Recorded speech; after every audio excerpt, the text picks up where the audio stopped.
Hey, what's up? HR Famous, Chris Dunn in the house, Jessica Lee, Tim Sackett with me. We're sponsored by HRU Tech, coming out of the great state of Michigan, but doing work nationally, maybe globally. I don't know. JLee, what's the frown for? I just never heard someone say Michigan. Tim, tell her what that's about for the uninitiated. The Michigan? Yeah. You have to tell me. I'm the uninitiated. Well, it's not a great impersonation, but it's the guy, you'll know his name, that does the Pistons stuff, the public address announcer.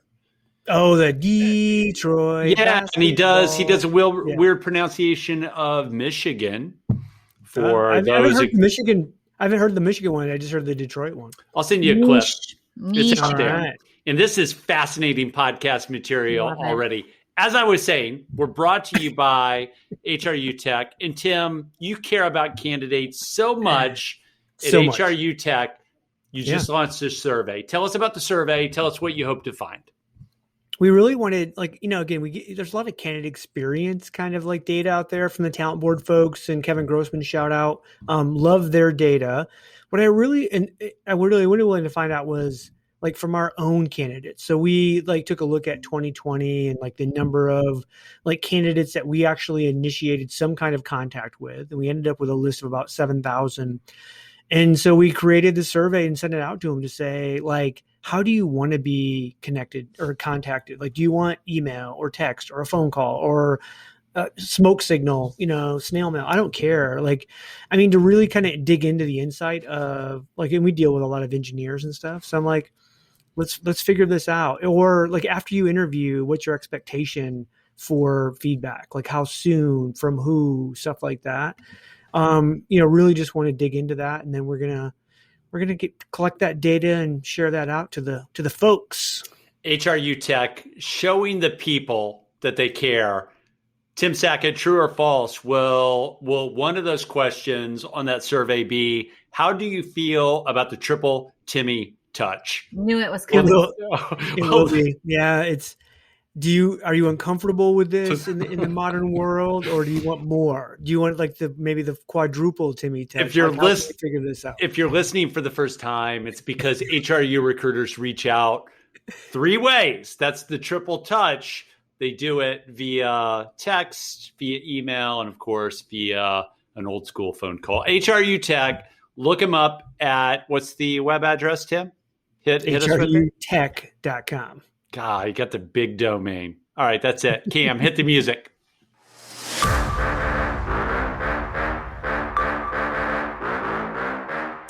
All right, HR Famous, we're back. It's great to be back with my friends Jessica Lee and Tim Sackett. I'm going to start us out with this question. Tim, I'm coming to you first because you're so crotchety about this that I just want to come straight to the old schooler. So Gary V did a great video. I did a post on it on the HR Capitalist talking about, my words, not his, but basically what the coming cluster, of team meetings are going to be when people get back into the office. And his point was, you can't do, if you've got a good portion of your team in-house and you get around a conference room, you can't do a live meeting and then patch people in through Zoom because it's total cluster. I happen to agree. Tim Sackett, I'm winding you up like the character you are. Yeah. How do you feel? No, I feel completely fine. If you want to remote into a team meeting, good luck to you. I will be sitting in the conference room giving high fives to people after we shut you down on the live stream, and we actually have the real meeting after the meeting, and make real decisions, because that's what's going to happen. So hard. Katie, I will say, do you remember pre-pandemic, before all of this, everyone went home, there was companies out there selling products to try to make these, where you had disparate teams, right? You had a team in the Valley and a team in Austin and a team in New York. And how do we bring everybody in and make them feel like they're a part of it? There was some camera I think I sent you guys a while back. It wasn't a Polycom, but it was called the Owl, and it's supposed to have this 360 degree like view, right? So Katie, like you guys remember that, right? There's a whole industry about how to make us feel more connected while we're disparate. Tim, I told you that I did a Vistage group. It's like a CEO group. I spoke to them sometime during COVID. None of them had masks on. Shout out to the Vistage group. This is like in 6 months ago. This is like October or November. And then there was a super spreader event. And I said, my host, who's a gracious host, said, yeah, it's going to be fine. It's a big facility. I get in there. It's like a big conference room. But they had an owl there, which just look it up. It's too hard to explain. JLee. No, I actually wrote a post on it, like for the HR Tech, Tuesday thing I do. JLee, how do you feel? Let's say you've got a team of 8 people. You've got 4 to 5 of them back in the office. You're doing your thing. You're holding court. How do you feel about the other 3 patching in through Zoom, like on video? How's it feel to you? By the way, those 4 or 5 are going to be the ones that she hand selects. They're going to be close, like the inner circle team. Inner circle. I like it. Well, there is a thing called proximity bias. And that will be the thing that I think we're going to need to combat. And I'm not going to say it's easy, but like right now in my team, we're all obviously virtual, but I have a team member who's in Macedonia. Like she had to move there with her husband because he works for the State Department. Is that north of Boston? That's north of Boston, right? Close, but not really. Closer to Bulgaria, but North Macedonia. And she's not going to be able to be in person. So you got to figure it out. We're going to have to figure it out. What is a cluster? I will tell you though, is I've been on meetings at home, like Girl Scout meetings, because I am now a troop leader, by the way. Hey, congratulations on that. We got to talk about that. Girl Scouts. Yes. Girl Scouts. That's right. I like the militant women's groups that you join. Girl Scouts. But when we've had some Zoom meetings, my daughter wants to be on her own computer next to me while I'm on my computer for the Zoom meeting. And so we're both in the same meeting next to each other with our computers. And I'm telling you, what's the biggest pain in the butt that we're all going to have to figure out is who's on mute, who's not on mute, where are you looking? It's awkward. And I'm put yourself on mute. Only one of us cannot be on mute. And we're going to have to use the same microphone. And it's just echo. You need to record those sessions. I want to see you watching these girls set their houses on fire as you're teaching them how to make fire on Zoom. That's okay. By the way, just one aside on Girl Scouts. After our first meeting, my co-troop leader, we were talking afterwards, and we don't know each other that well. She says, "Are you in management?" And I was like, she's like, I can just tell by the way you run the meeting and the follow-ups afterwards. Are you in management? That's so topical and funny because we're going to talk about Amazon here in a second. That's what the union organizers said to a couple people that came to their meetings. It just had this tone about it. I've just been called management. And so it was so funny. Are you in management? All right. So I'm all in on JLee being a troop leader for the Girl Scouts. We're going to talk about that at length in another podcast. I will say this. So I had this experience with the owl, right? And it was a weird deal. I don't know. I'm not buying that. But then in January, we had a leadership team meeting at Kinetics, and we all got together, socially distanced, masked up for the most part. And we had one person coming in on Zoom. And I got to tell you, Tim, and I'll end this with you, and JLee can come in, and then we'll get to some topics about Amazon, but they were like an orphan. So the thing that bothers me about it, and why I think Gary Vee's right, that you have to choose, and Macedonia notwithstanding, that's I get that. But I think you either, what Gary Vee said, is you either have to go all live, with the exception of somebody from another country coming in, or you have to go all Zoom. I think the threshold, Tim, is at 50%, because if you get 50% of the people in the room, all those other people are just orphans. They can't read body language. They can't be informal. You can't involve them. Tim's going to run a secret meeting after the meeting for show, with the other people. I think 50% is the threshold, Tim. What do you think? I think if you go lower than that, you get to 25, 33% in the office. You ought to do it all through Zoom. Tim? I think everybody should be on virtual headsets with tactile gloves so we can like touch each other and like put each other like on our, but not like, no, like on like you can put your hand on like the like little cartoon figure of the person and just go like, look, I need to talk to you, that's going to be bad. Here's the problem, Katie, is if you have, let's say 10, 12 people in a meeting, 3 or 4 functions, if when we were live in a meeting that would happen, there's always like some competing interest stuff. And then there's always a decision maker. And as people start to filter out of the room, you see some people kind of slowly leaving the room because they want some one-on-one with the decision maker, some influence real quick. And if you knew that, you knew your like adversaries over there trying to get some budget that you need, you would do the same thing. You'd both slow play each other out of the room.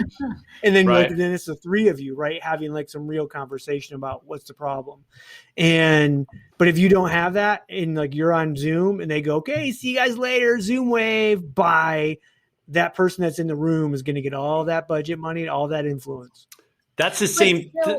Go, JLee. So to that point, though, what you're bringing up is that like leaders need to do a really good job of making some decisions. And I think maybe a lot of times intentionally choosing to be the one who's virtual, because otherwise then you're creating that dynamic, right? So I'm just going to stay home. I'm going to keep staying home. I'm in management. I'll take the meetings from home. Are you in management, JLee?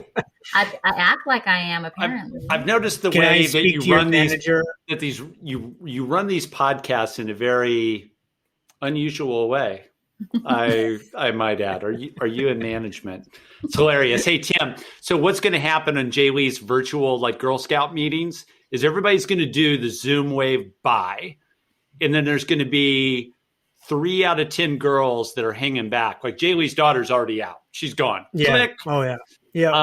And there's going to be 2 to 3 of them hanging back, just looking for a little me time with JLee so they get the preferred, correct me if I'm wrong, JLee, badge route. That's right. Yeah. Badges. They get the cookie order a couple days before everybody else. You know, get a little head start. Maybe a higher degree of thin mints. Yeah. Get in line. You know how you guys better get ready to order cookies. All right. So just send me the link. We order so many Girl Scout cookies. I can't even tell you how many. It's ridiculous. Love it. I'm in for thin mints, JLee. All right. We're transitioning. Next topic. We're going to talk about Amazon the rest of the way.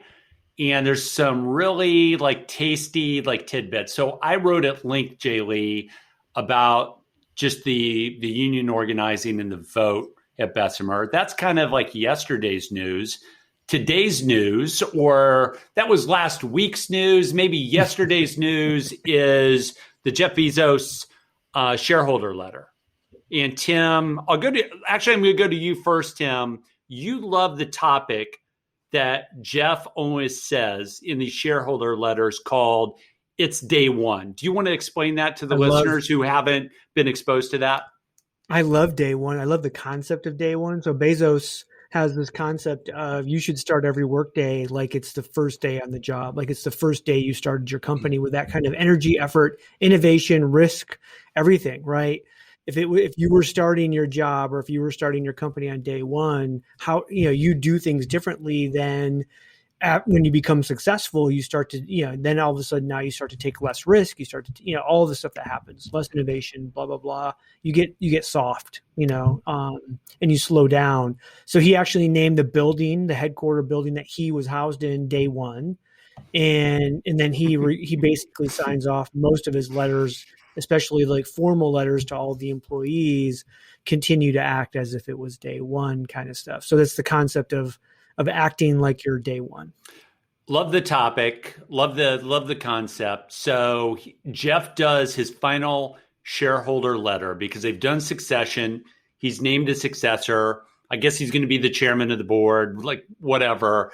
So he does this final shareholder letter, and they're coming off the employees are coming off saying no to the union, JLee. And in the shareholder letter, I want to focus on 2 things real quick. Is the first thing he says, just the concept that, you know what?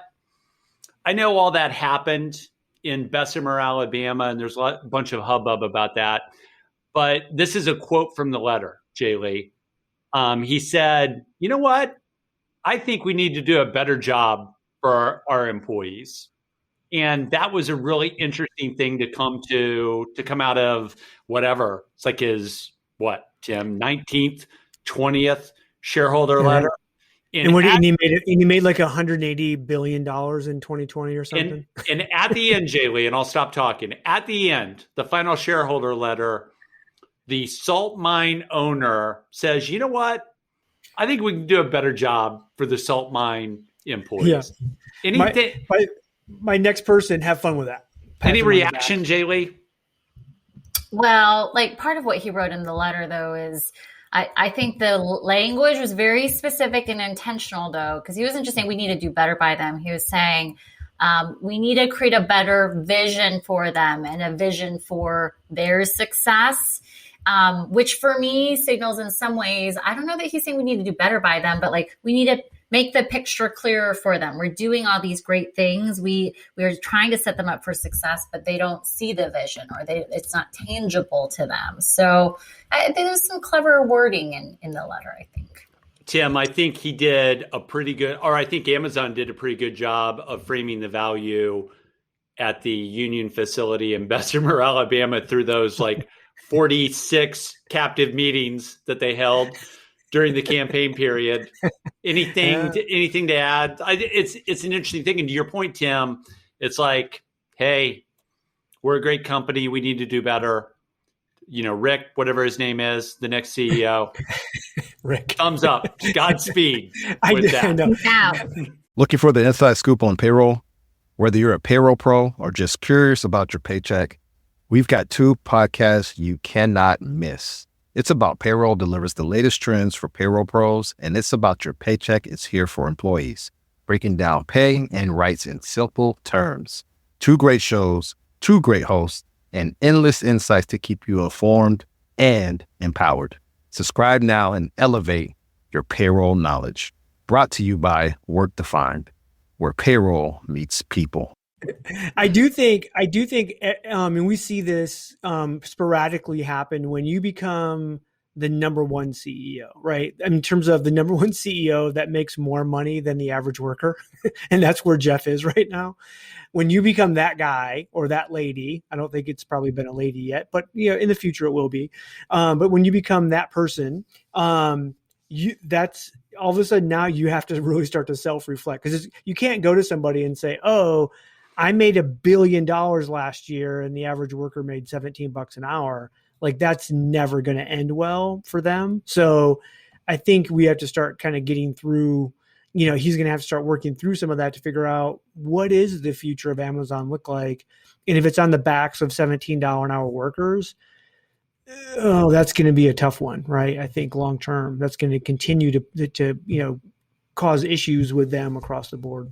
So, I'm speaking for JLee. I know Tim loves the concept of day one. I think that's a pretty cool thing. It was a surprise with the commentary about employees. And I don't know, it's just a surprise. In our next topic, we're going to talk about how they put people like in progressive discipline things. There's some stuff out from Business Insider. And I'm on the record about Business Insider and some of these journalism things, talking to 5 people. However, when they get leaked documents, I kind of like that, because that kind of gives us like insight into what people are doing. But JLee, one other thing that he said in addition to day one that I really liked was this. This is a quote from the letter from Jeff. Quote, "The world wants you to be typical, and in 1,000 ways it pulls at you. Don't let it happen." And there's some other stuff in the letter, but I thought really good message. I think it's consistent with the day one stuff. And I think that constant pressure, JLee, at Amazon, and he built the culture. The culture is kind of built around him, around the founder. I think it always being day one and you always having to prove yourself and seeking not to be typical and to be like lulled to sleep by that is super important culturally. And I thought that was a good final call out from the founder of Amazon.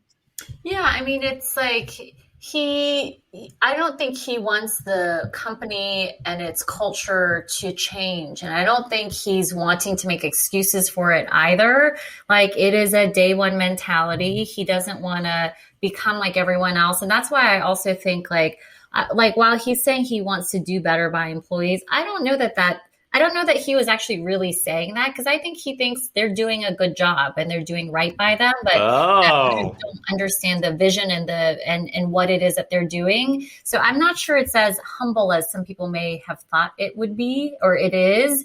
I think that he's actually just fine with the way the culture is and wants them to keep at it. So most people are aware of this. Not everybody is. So one of the things that Jeff owns, in addition to like 6 or 7 is it a country? Tell me it's a country. Private jets. North Macedonia. One of the things that he owns. South. Yeah. One of the things that he owns is the Washington Post. In his personal life. In his personal life. Okay, right. Okay, so I mean, even more important, not Amazon, but Jeff owns the Washington Post. JLee, why do Democrats hate Jeff so much? Because of Amazon. Because of Amazon. Yeah. But he still owns the Washington Post. It's just such a it shows the duality.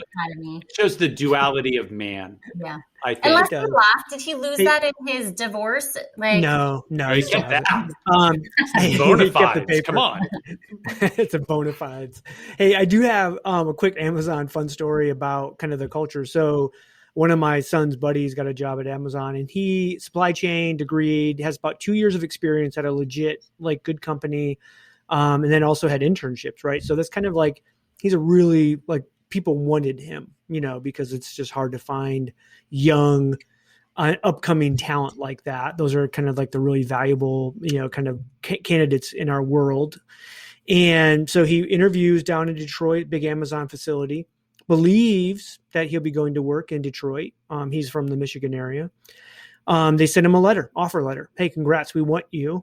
Here's 5 locations potentially where you'll be going to work. Before you accept, we just want to make sure you're okay with all 5. Not which ones you prefer. Are you okay with all 5? So the 5 were Detroit, Gary, Indiana, Chicago, Nashville. Kind of. Yeah, kind of. Nashville and a couple others, Memphis, something, whatever. And so he's just so he goes home. He's excited. Hey, parents, I got this Amazon job. I'm going to accept. And they're the same thing. We all would do is where are you going to work? He won't ask. He's too afraid. He's just waiting to hear. But he has another buddy in Detroit who's also driving back and forth that just got a job. So they start looking for apartments together, getting ready to sign the lease. And bam, he gets the email. Congratulations. We're happy you accepted. You will be starting in 2 weeks in Gary, Indiana. Joining welcome the Army. To the show. Yeah, welcome to the show, kid. Yeah, just like the armed forces. By the way, also second shift.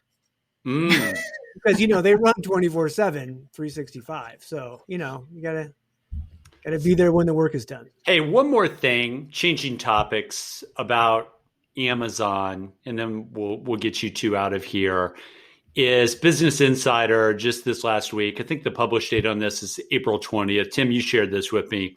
I was happy to get it. So the topic, these are the headlines. And Tim, I'll come to you first on this one. Amazon has a goal to get rid of a certain number of employees each year, voluntarily or otherwise. I'm giving you my best movie trailer voice.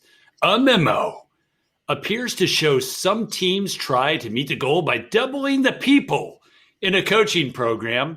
If the teams failed to get rid of enough people last year, they must make up the difference in 2021. Anyway, so as I said before, when we were talking about Jeff's shareholder letter, I love it when Business Insider and other journalism outlets talk to 5 to 12 people and say that that's a trend. But, and JLee, I saw you smile when I say this, or when I said this, I love it when they leak documents because the documents actually give you some line of sight. So I'm going to read this real quick. So the goal is Amazon has a goal to get rid of a certain percentage of employees each year.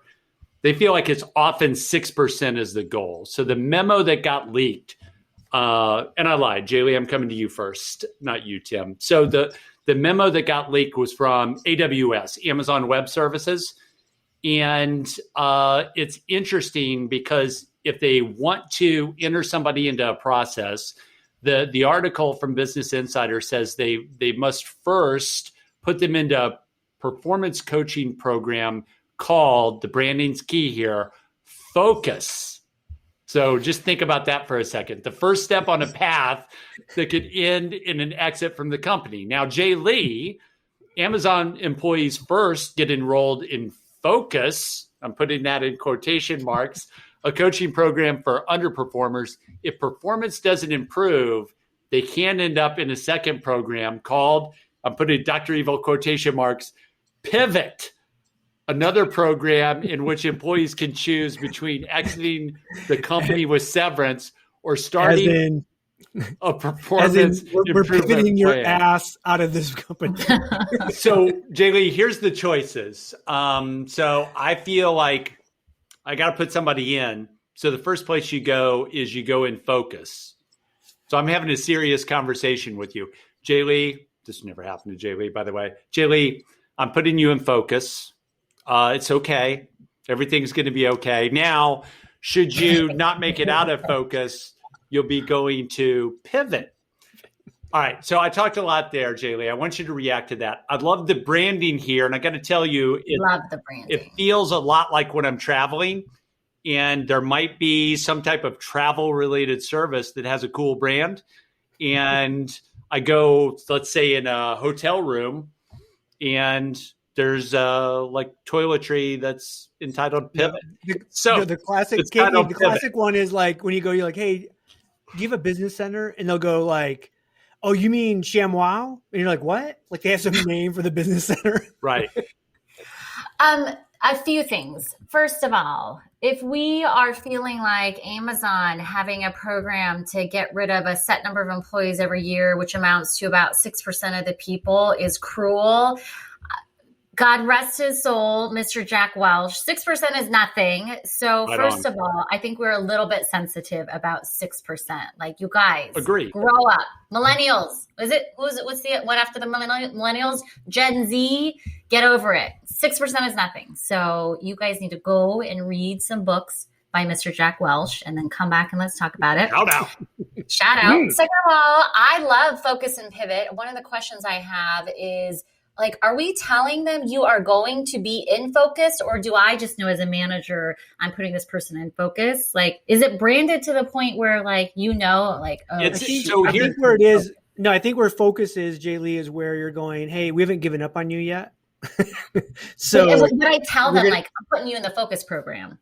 Yeah, we're going to help develop you. Like, you need more development, training, focus on your job. Yeah, because we're still all in. The documents say Focus is a coaching program for underperformers. Now, maybe no one wants to be in Focus is the thing. Correct. But the way it goes, JLee, is you're having a one-on-one meeting with me, and I'm always going to do this with you being the manager and me being the employee, because I heard you.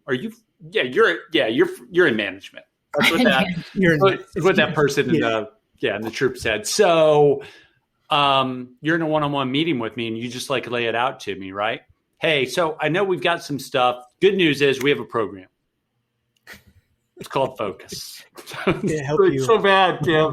What I wonder is, like, can I skip from putting someone in Focus right into Pivot? Like, I wonder if that's an option. That's one of my, I'm curious about. I just want to pivot the hell out of here. Like, I'm just going to put you right in Pivot. Look, like, we've talked about this. There's no, like, the Focus is not an option. JD, we need to do some pivot. We need to do some Focus training with you as a manager, because you first need to put your people in Focus before you put them in Pivot. It's not you don't jump Focus to Pivot. You have to Focus first, then Pivot. Hey, by the way, you know what you also have to do is, JLee, if you think people, like a certain number of people, because I'm assuming it's a coaching platform, right? Before you get into the performance improvement plan, which is what again?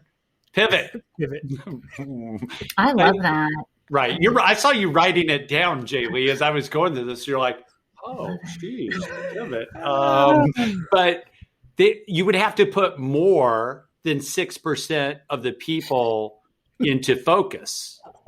I just, Like, Yeah, some that's people will the thing. graduate from I can't focus. stop giggling because all I can imagine is you're in an Amazon warehouse and there's a door with like pivot on it.